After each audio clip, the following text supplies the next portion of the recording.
लोग राधे राधे बोलते रहते हैं ना। अब वृंदावन जाओ राधे राधे, बरसाना जाओ राधे राधे, गोकुल जाओ राधे राधे, नंदगांव जाओ राधे राधे।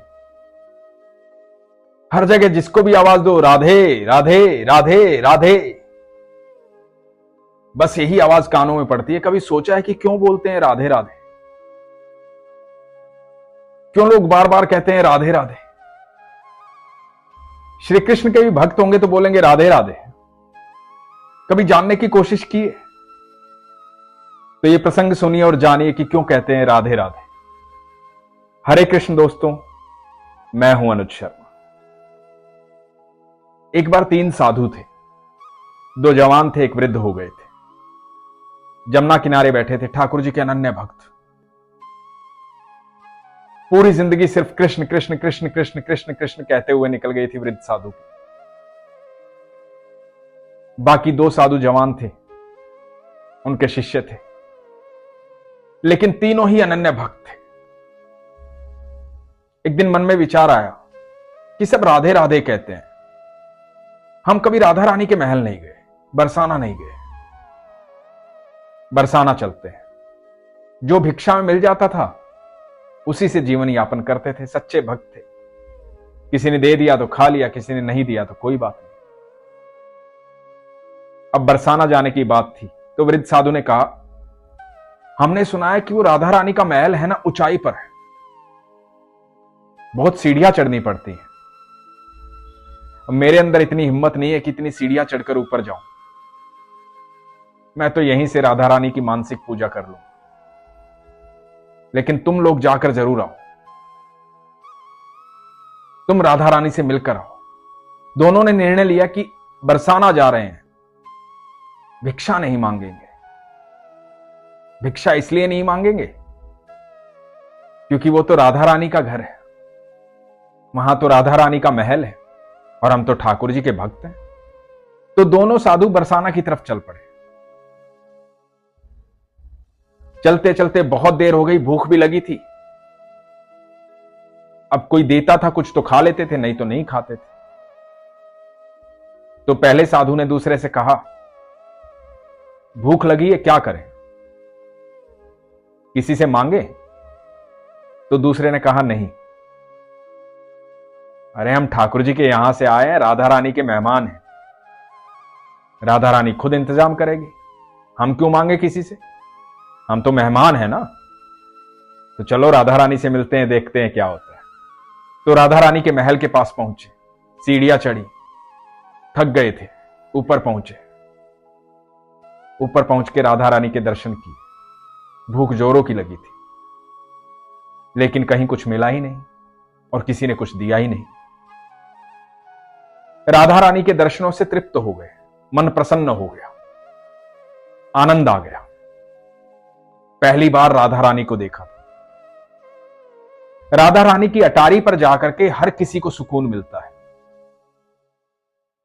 वहां ऐसी हवा का झोंका चलता है कि आदमी कितना भी परेशान हो, कितना भी दुखी हो, प्रसन्न हो जाता है, सारी थकान दूर हो जाती है। तो दोनों साधु अटारी पर आ गए, वहीं पर विश्राम करने लगे।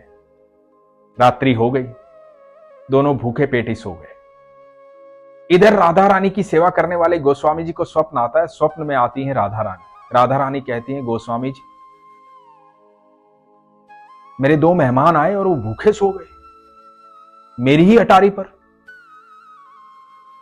आपने इतना भी ध्यान नहीं दिया कि कोई यहां भूखा सो रहा है। तो गोस्वामी जी ने क्षमा मांगी। गोस्वामी जी ने पूछा कि राधा रानी, मुझे तो पता ही नहीं। राधा रानी ने कहा, जाओ उन्हें भोजन करो, मेरी अटारी पर सो रहे, भूखे पेट सो रहे। गोस्वामी जी हड़बड़ाकर उठे, अटारी पर पहुंचे, देखा 2 साधु सो रहे। दोनों साधुओं को उठाया, बोला, क्षमा चाहता हूं, आप राधा रानी के मेहमान हैं। तो साधुओं ने कहा कि नहीं, ऐसा तो कुछ नहीं है, हम तो आए थे दर्शन करने, थक गए थे, कल सुबह वापस जाएंगे।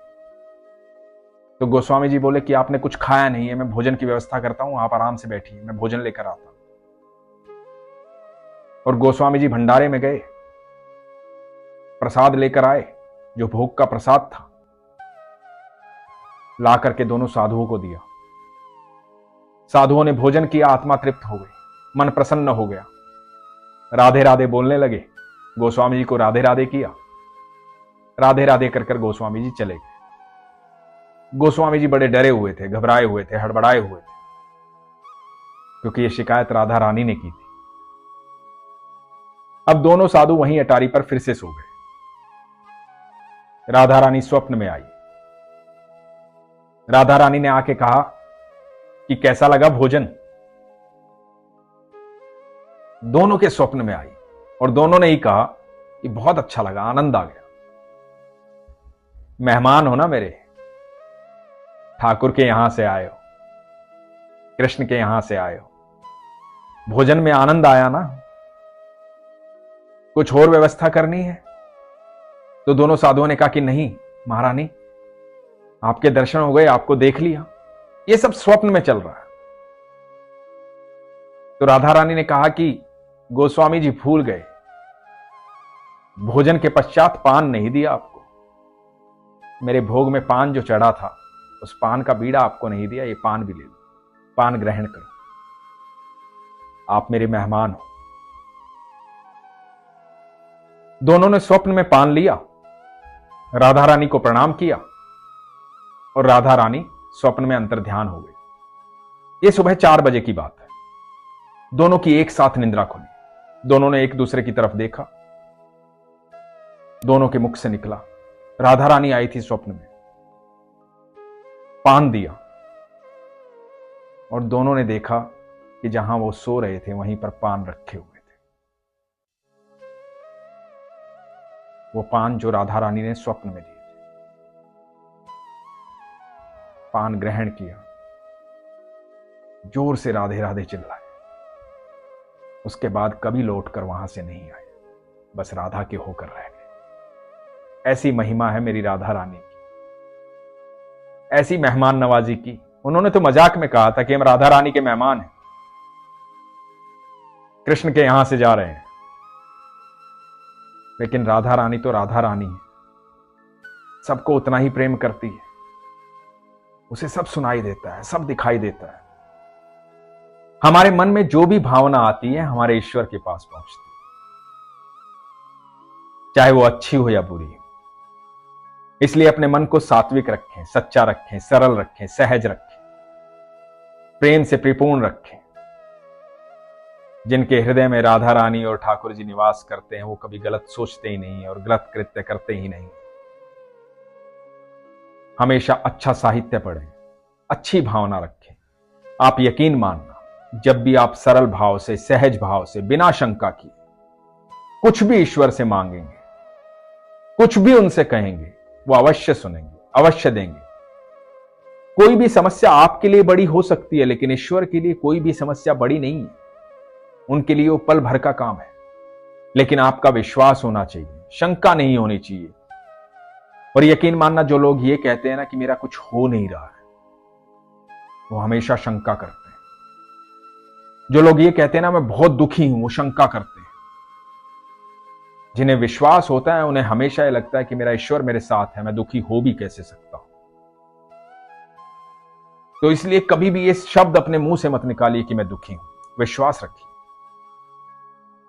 सब कुछ बेहतर होगा, सब कुछ अच्छा होगा। ईश्वर आपकी बात सुनते हैं, आपके साथ रहते हैं।